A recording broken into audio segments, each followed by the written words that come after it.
minutes. The GS cars, or both GS and TCR, these cars in these sort of conditions are probably at their ultimate best.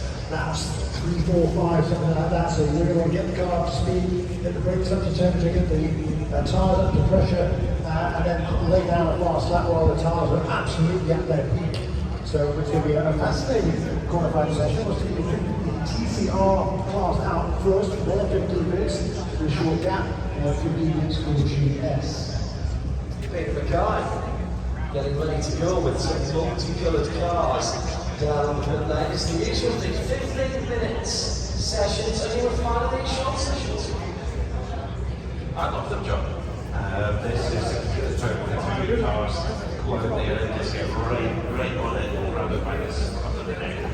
This is what the drivers are really relish. New tyres,